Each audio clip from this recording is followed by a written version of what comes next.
When was the last time you paused to reflect on your life as an international educator? What lessons have you learned so far, both in the classroom and from your experiences living overseas?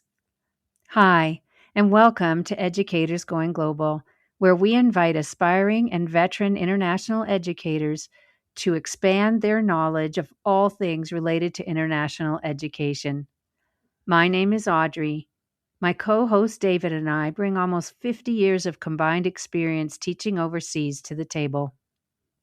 Whether or not you have taken the time to look back on your overseas teaching life so far, you're sure to gain some insights and ideas from this, the second episode of my two-part conversation with the wise, thoughtful, uber-intentional David Carpenter as he reflects on his life, experiences, and lessons learned in his extensive foray into international education. Hi, everybody, and welcome back once again to Educators Going Global. And we have our wonderful, uber-experienced international educator, David Carpenter, on the line. David, thanks for joining us once again. It's awesome to be back with the Educators Going Global. Okay, and you're still in Bangkok, I take it? Still here and enjoying the Christmas music when I go to the malls. Oh, yeah, fantastic. It must be, what, October? Sorry, just kidding. They start early. They do start early. They love to celebrate the Thai people. Yes. So this is our second of two episodes on the life lessons learned by Mr. David Carpenter. And David, is there any kind of a life lesson going global story you might want to share with us? I'm going to share the lesson that we've spoken about before of diving into local culture. As I mentioned in the previous episode, my first post overseas was in Israel at the Walworth Barber American International School. And one of the things that was a part of my life growing up near Virginia Beach was two-person beach volleyball. So I packed up my net, my lines. I packed up my Wilson multi-panel leather volleyball. Wilson? Oh, no. Wilson. Castaway. Yeah, and Wilson was a friend. I still have a little bit of it left here. I've framed it. Oh, my goodness. That's awesome. Gosh. So Brian Combs, the smooth one, was my roommate. We had met at the recruiting conference and somehow ended up at the same school. And he and I went down to the beach with my bag filled with volleyball goodness. And there were two sets of poles. And we set it up, and before you know it, we were surrounded by fine Israeli people who played volleyball with us. And this was the year of the Gulf War, so we played every chance we could get. And we talked with them, and we talked with the taverna owners, and they said those poles had been up for years, but no one ever used them. So we like to say we started beach volleyball in Israel. So that's a little something. I love it. Well, when you said dive in, I was picturing you diving into the sand in a volleyball game, and I'm sure that happened a few times. Yes. I know you also have a bit of a story about that on our Going Global Stories section, and there's a picture of you guys on the beach in front of your net, all wearing your gas mask because, that was in the Gulf War time. So, wow. Pretty crazy. But yes, diving into local culture is something that can really make a difference for people to feel like they belong in a location. So thank you for sharing that. So our guiding question, once again, is what are some of your lessons learned as an international educator of multiple years, even though you look younger than you really are? So good on you. Let's hop into a new category, which is library and technology. And you've got a few lessons learned in those avenues. Tell us more. All right. So like with a lot of these nuggets, I hope people are having maybe a mental checklist to say, I know that makes sense, or that makes me think of something new. I hope that is happening. So one of the things, I'll tell a quick story.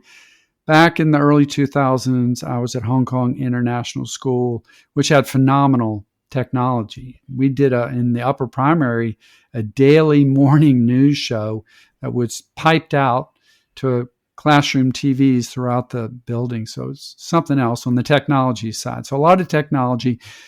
But one thing that ran through all of the instructional technologists in each building was our focus was on the regular curriculum and how would the technology enhance the learning and the teaching. So that was our focus. We were not super technically focused. So they decided, the leaders of the school, to do, well, it was kind of not so much an audit, but to put together what our standards and benchmarks would be for the technology program and for the library program. And I guess they figured, well, why don't they all work together? So we got together, and we would, and Madeline Heidi, who's been on the show, was one of the people involved in that. So we came together thinking we had two separate paths, but it became very evident that we had one path. And that path was less about the technology, less about the tools, much more about handling of information, processing of information. How does one create using the tools and the information, and how does one communicate their learning? So that was really wonderful that we had these technology people very open to move away from their bread and butter more into the library side, because librarians are all about information. And back in those days, the guiding mantra was information literacy, which today, even more than ever, I was listening to an AI podcast, to be literate about the information that your AI bots are giving you is more important than ever. On a side note, we'll talk more about AI in just a second. But the bottom line was we came together and we agreed to shift much more of our focus for standards and benchmarks to the library side. And we took what had been the acronym for technology, ICT, and we changed it to ICL, Information and Communication Literacies. So back to processing information and then communicating, and what are the literacies involved beyond information? And we were into design literacy, we're into visual literacy, and those literacies have grown over the years like crazy. And like John Mickton and people like Jeff Utecht now getting people to think about AI literacy and the data that companies are gathering on you. What's your understanding about that? So my approach to library and technology is to combine the two, and we'll have a link in the show notes about our information and communication literacies program. And if I was doing it all over, I would change the literacy to fluencies. And one of the things, two things that really said a lot about that is physically, we talked about moving the instructional technologists into the libraries in each of the buildings. And then when I came back to the U.S. after 2010, my first two schools that I went to had separate programs. And when I shared our learning, what we'd come up with, they go, yeah, that makes sense. Let's do it. So we rewrote the standards. And then ISTE, maybe it's 2006, 2007, they totally shifted away from the hardware focus, much more into the skills in the processing focused. In the library has always been about information. So that's one of my biggest lessons. If your school hasn't combined the programs and seen much less about the technology and more about the information and what the technology does to help your pedagogy, to help your assessment, I would say rethink what you're doing. But I think most schools are on board. Well, I think that sounds like ISTE actually got their ideas from you guys. Well, who knows? They might have. Well, we had a couple prominent instructional technologists, and our director of technology was very well known. So maybe some of that got to them. ISTE's always ahead of the curve, but it was cool. There's schools like HCAS that have really been ahead of the curve in different areas, different schools, and that school was ahead of the curve due to its leadership with its instructional technology coaches, for sure. So this also connects to the whole idea of when you're doing your curriculum review, like in the elementary, one year you're doing social studies, the next you're doing math, and you review all your units, you audit what you're doing, is to bring on that library media specialist, to bring on that instructional technologist, to bring on those other instructional coaches, and now, just because you and I support wellness so much, bring on those wellness coaches into those curriculum review meetings so that they can help integrate their domains into the regular curriculum. And that gets to what I spoke about previously, is the whole idea of trying to do initiatives or new programs that complement what you're already doing. They're not seen as a standalone, but they're things that can blend in to what you're already doing. So one more thing I want to add. So many people know about TPACK, that acronym dealing with pedagogy and content knowledge. And one way to approach this whole integration process, whatever you're integrating, let's say it's wellness, is take the T off the acronym and just put in what that new programming is. In this case, wellness. So it would be WPAC. It doesn't flow as well, but it's the wellness that you're trying to bring into the pedagogy and into that content knowledge. And I would, of course, add the skills that you're working to teach your students. Could you just break that down quickly for us, TPAC? So TPAC is the idea of taking the technology, and they have a chart that has 3 domains, and the intersection is TPAC, where you're bringing in content knowledge, you're bringing your pedagogical knowledge, also your technology understanding, all that intersect that I think really shifts you away from just thinking technology is something standalone. Technology is something that can enhance your pedagogy. It can enhance your teaching of content knowledge. And just as I was saying, your teaching of skills. And then we can move into the whole area of concept-based teaching, teaching of those big ideas and concepts back to the intersection of all those areas where technology, and now I would say, in fact, I would say ICL. I'd drop the T and say ICL PAC as an approach to how you do curriculum. Gotcha. But so the T would be technology, the P would be pedagogy, the C would be content, and the K would be knowledge. Yes. Okay, thank you. Mm-hmm. Our next topic, and you've alluded to it already, is AI. Tell us more about your learnings there. Well, as folks know, this is such a hot topic, and we're picking it up on Reddit. We're hearing other podcasters. It's just big news. And I listen to a lot of podcasts from the people on the development side. So that's very helpful. I can definitely say I know so little about this. I don't really have any lessons learned. One of the big things with technology over the years is it can be disruptive in a very positive way. It can make us rethink how we do things. And that's happening with AI. And I follow Jeff Utecht, my old podcasting buddy. He's traveling the world getting people to rethink how they approach their instruction, their assessment, how they do their teaching, and how the students learn with AI. He's always been one at back to the being at the front of the curve, who is just so thoughtful about the big picture and the humanity that we need to keep going along with all this AI. So on this one, my lesson learned is to follow these people.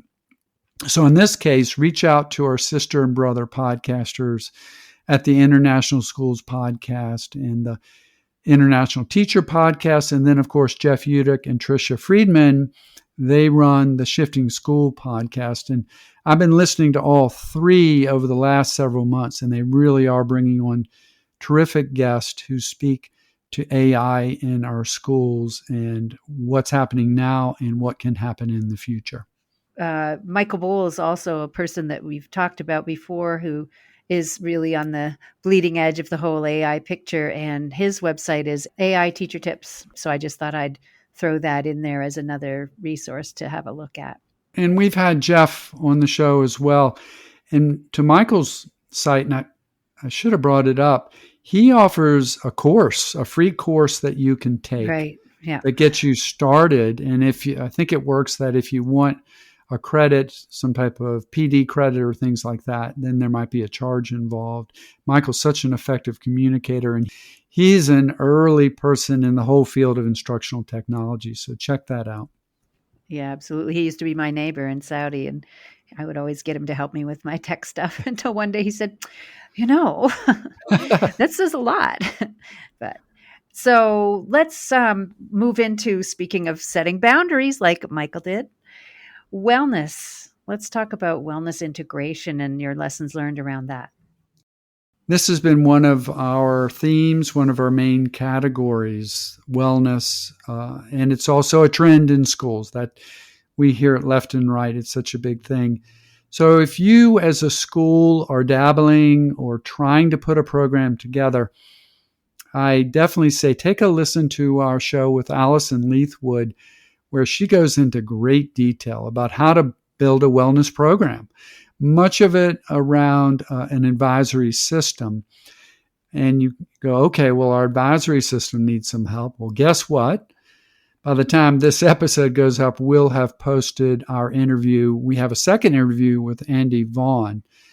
And in this one, he goes through the A through Z of how to build an advisory system. So those are two bookends of episodes to help you build a wellness program. My approach, though, is more of an integration effort on how you can bring wellness into the lives of the students, the staff, and the greater community, into the lives of the parents. And my approach would be, how do you do this through the regular curriculum, and then, of course, through some parent workshops, possibility of that. So the show notes will have a link to a site I've put together over the last few years called Wellness at ES.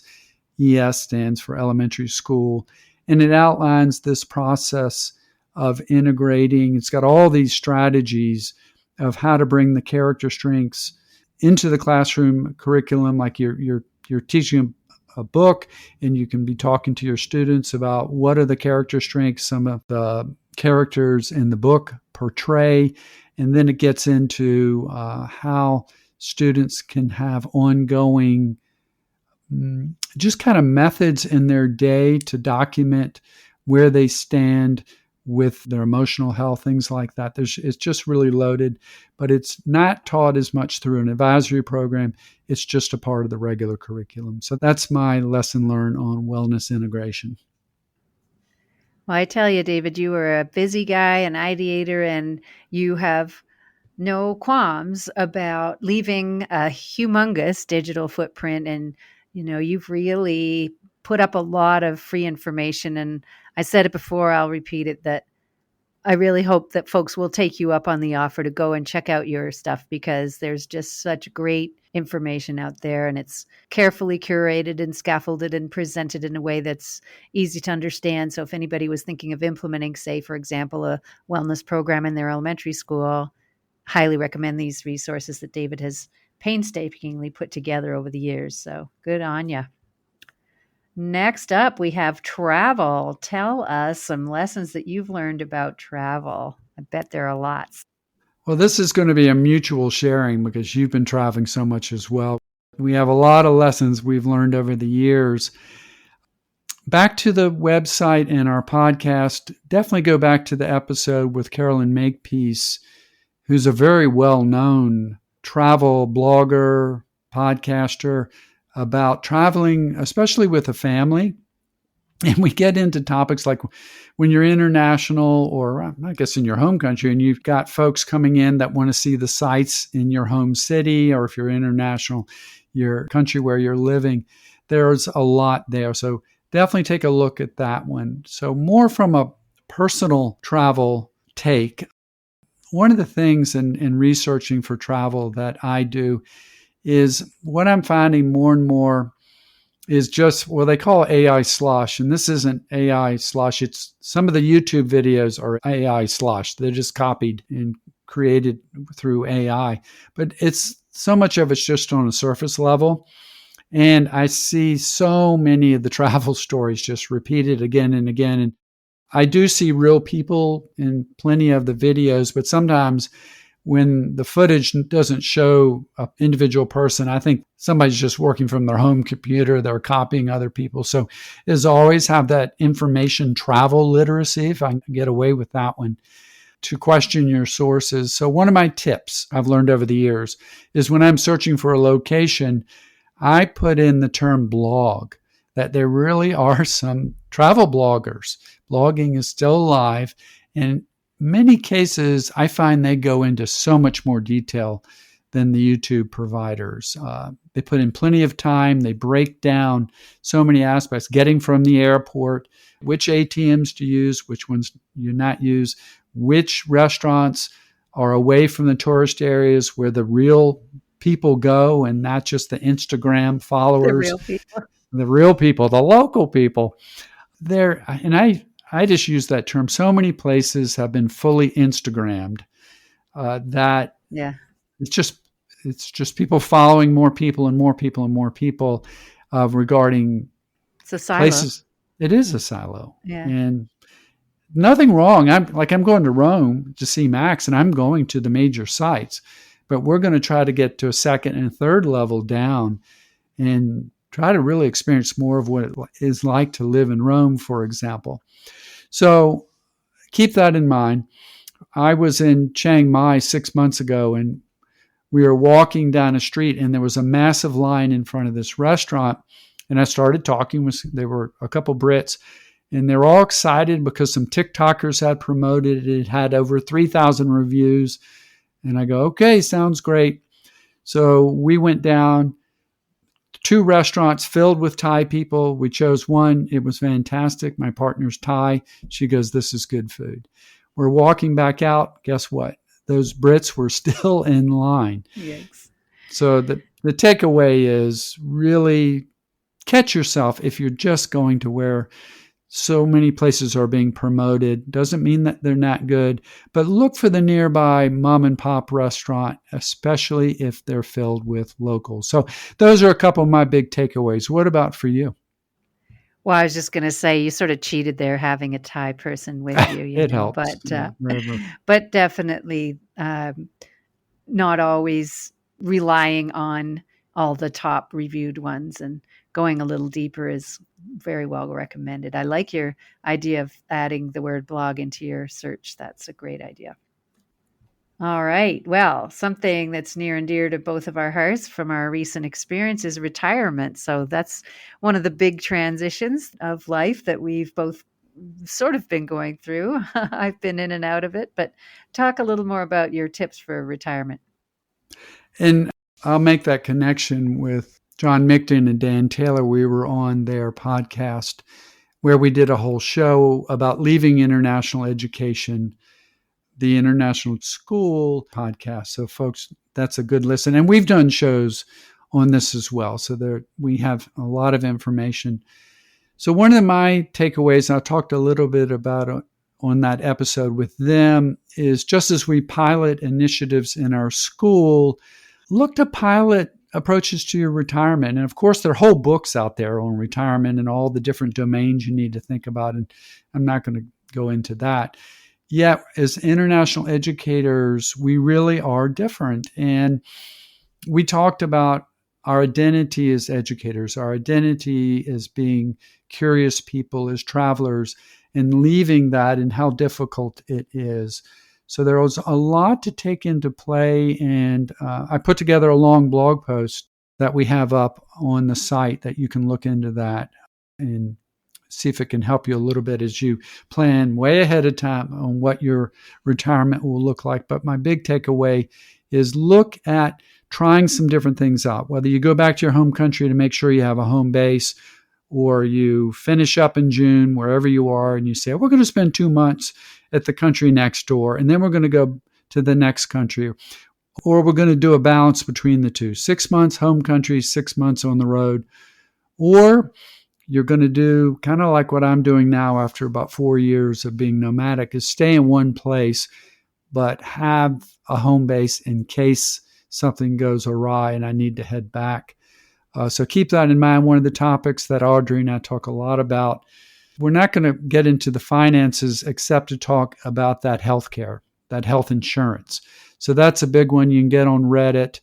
There are YouTube groups to find out about how to get that health insurance coverage when you're outside of your home country. I'm on Medicare, for example, and it doesn't cover you when you're overseas. So things like that you might not have known, but you'll need to get health insurance. Yeah, and your advice about not waiting till the last minute is definitely good. And I'll just add that as we get to retirement age, it so happens that we have more health insurance needs than we did when we were younger. I know our first school, when I was in my late 20s, the health coverage was in country. You would go to the Swedish clinic. So if you had any, a cold or, a minor injury, or you needed to get inoculated for something, that's where you would go. And then the plan was, if you had a sort of medium type of issue, you would be medevac to Nairobi, Kenya, which for some that might sound like, oh my goodness, is that really the big city you would be medevac to? But that was, going from Addis Ababa, that was considered a bigger hub. And then if it was really bad, they would medevac you to Frankfurt. So that was it for when I first went to Ethiopia. But it didn't matter at the time because, we were all young and healthy and didn't really have the issues. But as you near retirement, I agree, health care becomes a much more important issue. So thanks for that tip. All right, it's time. Roll the drums. We're going to get to your really big life takeaways. So take it away, Dave. All right. Well, I'm going to climb up on my soapbox on this one, and folks can take it for what it's worth. So the main thing I'm going to say is ditch the digital and build your classroom, your school, your personal analog life toolkit. And there's so much data now supporting this. And I think common sense wise, we know it. We're losing our humanity to these technology companies. And it's not pretty what they're doing to our children, what they're doing to us. But in the end, we have agency and we can make really good decisions. And I'm going to talk about Patrick Green in just a minute to help people with that. Our lives have so been infiltrated with advertisements, following our movements online, all the things that are not healthy, and the algorithms finding ways to keep us online. It's not a pretty picture. So ditch the digital, and remember, I'm a guy who co-published the Shifting Our Schools Technology podcast and the EdTech Co-Op podcast. My background's been technology, but along the way, I've also been a counselor and a human being. So that's where that comes from. So one of the things that I really wanted to do at my last school to ditch the digital with the co-curricular after-school programming was to do programming that had nothing to do with technology, that had students interacting, had students making choices, had students problem solving. So I ran a program called Mixed Sports, where every Wednesday or Thursday of the semester, I would go out and set up all these different activities for students to do something called play. And the students, yes, can you believe it? And the students would come out, and the first couple of weeks, a little slow getting going because they wanted me to tell them what to do. I'd give a little guidance if they didn't know how to do an activity, but most of them were pretty basic. And it was just so wonderful to see their eyes light up as they'd run out after school. They had free choice. They could go where they wanted. And thus that free play and human interaction was just so wonderful. So it's activities like that, the more that we can do in our schools, I think it's just going to be so important. So I've previously mentioned this website, Wellness at ES. So that's a place where you can go and look more. I've got a whole section on digital wellness, on working to be in charge of the technology instead of the technology being in charge of you. So that's a resource, and I'll talk about Patrick in just a second. So I'm going to say something that might, from what I just said, might not make sense. So one of the things in how we talk about our digital world and we talk about our citizen is we've used the term digital citizenship for a long time. And we've got different organizations out there that, like Common Sense Media, that are so helpful in helping us teach digital citizenship, which to me is different than digital wellness. Digital citizenship is how you're interacting with others. Digital wellness is a lot about really how you're interacting with yourself and how you're interacting with the digital world. So they're separate to a degree. And what I would say is think about dropping the digital from digital citizenship. Our kids more than ever live in an analog world, a digital world, and so do we as adults. And what it really comes down to are what are the values that we want our students to be emblematic of as citizens. That's one of the parts of our mission for most schools is to develop global citizens and just citizens, right?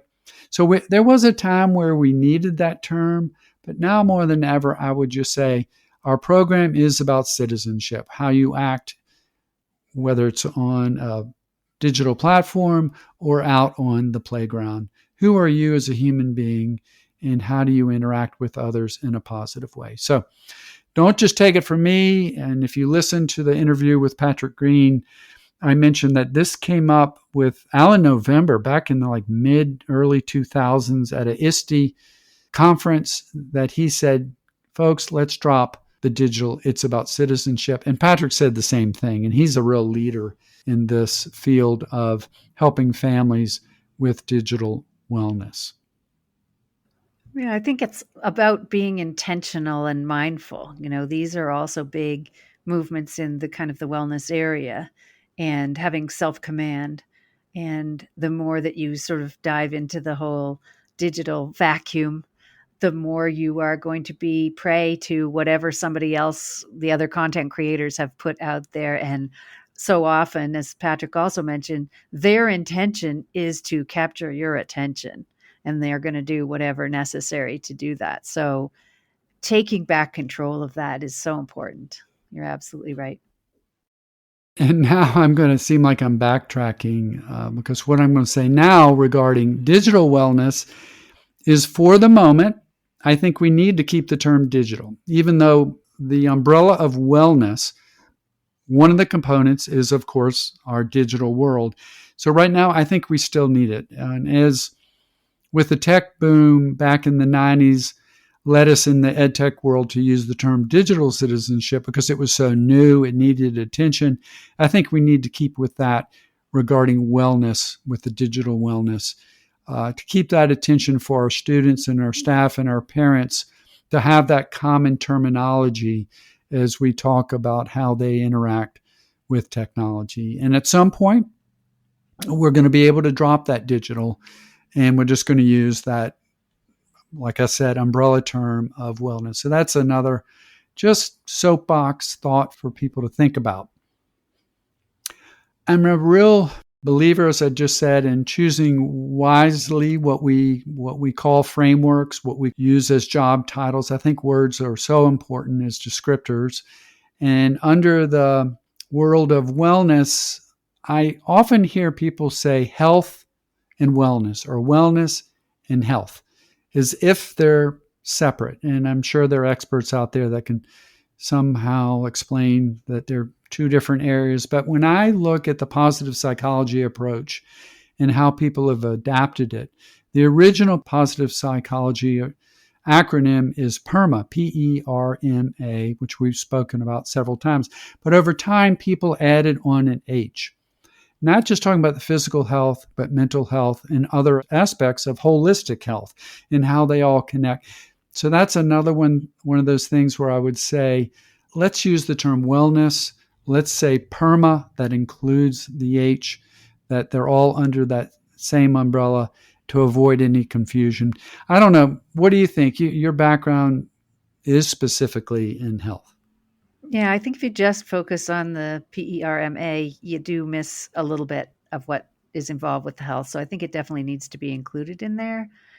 It also underlies all of the other ones as well. It connects to all of them. So I think, yes, I think to your point, very important to include that in a more intentional and clear way. All right. So on a personal level, one of my life lessons, I remember all the way back to Saudi. I remember a friend who was meditating back then. I just didn't get it. I didn't really think that much about it. But over the last 10 years, I've really moved into meditation and really worked into being mindful just in my daily life. And so, folks, I know those are buzzwords. They really can be helpful in helping you be present and making that connection to the tech world It's so difficult for folks who are bringing those phones out when they're at a restaurant, connecting with others, being present, being human, and interacting. So meditation and mindfulness, which merge together, of course, but meditation is a practice that you can do on a daily basis. They've been very helpful for me. One of my takeaways here in Bangkok, I think it's ground zero as one of the most publicly advertised places on the planet. I mean, my elevator in my condo has ads on the LCD screen in the Oh, elevator. yikes. It's like out of some kind of futuristic movie. And I'm sure, I guess Seoul and Tokyo probably the same. But it's overwhelming. And when I see how connected people are here to their devices, I'm always on the public transportation. And even just walking down the streets, it's the old story of how many people are walking into other people and tripping because they're just always on their phone. They don't have that ability to be present and feel the wind on their face, to hear the traffic go by, to make eye contact with people going by, to smell the food from the street vendor you're walking by. I think we're back to losing part of our humanity there. So I would say disconnect as much as you can. Find ways to be present, observe, grow your awareness of what's around you visually and through all your senses. And this is where I come back to Patrick Green, who works with individuals. He works with families. He comes to schools and talks about wellness, specifically in that interaction with technology. Yeah, this also really resonates in terms of the positive intelligence program that I've been working with as a life coach as well, where the goal is to come back to self-command as often as possible. Because when your brain is hijacked by thoughts, by, whatever distraction is coming along, you can be moving through life without intention. And suddenly you are further down the line and haven't really paid attention to where you're going. And I think that's really, really key. So I like your idea about getting undigital to the extent possible. And there's so many thought leaders out there providing methods on how to do this. And I'll jump back to Jeff Utecht. I think he was in Shanghai. This is a decade and a half ago. He was just always on top of things. And he introduced doing screen-free weeks at his school, for example. And schools now are kind of catching up and making decisions on whether to have devices, personal devices in the schools. And Patrick speaks to that. So back to Patrick. All right. One last very personal life lesson. And I know folks get tired of me talking about my boys, Sam and Max. I love them so much. And they're my priority. They've always been what guides my life. And I go back to teaching in Aberdeen in the 1990s, and we met this angel of a student. She was a high school student, and she just exuded wonder, curiosity for life, beauty, and connection with people, just such a together person. And I met her parents, and you could see where it came from. And I remember talking to her, and I don't know how it came up, but she said, one of the cool things my dad does is keep a journal of my life. And I said, that's a great idea. So what I did is I started writing journals for Sam and Max, started before they were born. And of course, in the early years, one's writing a lot. And you can insert photos and things like that. I guess people do scrapbooks. That's another version, maybe not with as much text. So it's led me, I still write a few times a year, especially on their birthdays. And one of the things it just tells me who they have become is years ago, they started writing me letters for my birthday, doing the same thing for me. So that's kind of one of those life lessons, whether you have kids, think about having kids, wherever they are, whatever stage of life. I do it in Google Docs, so it's always going to be there. But that's that's my last lesson learned to share with our listeners. All right. Well, way to bring it back to the family. If our listeners wanted to follow you and delve more into your incredible store of lessons learned, how would they do that? It's funny. I'm used to asking that question of our guests. So I would say my love for art and travel. I really just do it as a journal for myself, a photo journal on Instagram, ClubCarp15, and I'm on LinkedIn. I'm not active. I go there to learn. Audrey's pulled me in, so I'm on there as well. Uh-huh. Those would be the big ones. And then my lesson learned blog is more, I don't write as much. It's just every few months, but that could be a place where you can go back into and find what us old folks were doing decades ago that people are still doing today. And I think there are a lot of posts there that still apply.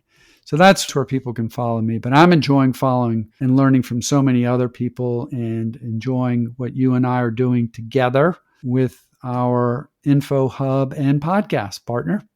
Absolutely. We really enjoy it. And, speaking of learning lessons, we keep getting schooled by all of our guests, and it's just a wonderful opportunity for us to keep on learning. We're both avid lifelong learners. And so, just to reiterate one more time, please, if you have some area of interest that you would like to share with our listeners, please reach out to us at educatorsgoingglobal@gmail.com. We always appreciate when people suggest either guests or topics or even promote themselves as a speaker on our show. So thanks, David, for so many wonderful lessons and for taking the time to share with us. And as I said before, your huge digital footprint that you have left out there for everybody to follow if they choose and really learn from. So thanks again. Thanks, Audrey. Thank you for joining us today on Educators Going Global. You can find this podcast on Apple Podcasts, Spotify, YouTube Music, and all the other usual suspects. Please subscribe, like us, and leave a review on Apple and Spotify, and let your teaching friends know about us so we can grow our community. Please reach out at educatorsgoingglobal@gmail.com and join our Facebook group, Educators Going Global, if you have ideas, comments, or wish to share a Going Global story of your own. You can also find us on Instagram at Educators Going Global. Please visit our website as well, www.educatorsgoingglobal.com. All our podcast episodes are on there by topic, along with blog posts, Going Global stories, and our ever-growing resource library. For now, this is Audrey and David, inviting you to travel, teach, and connect with us.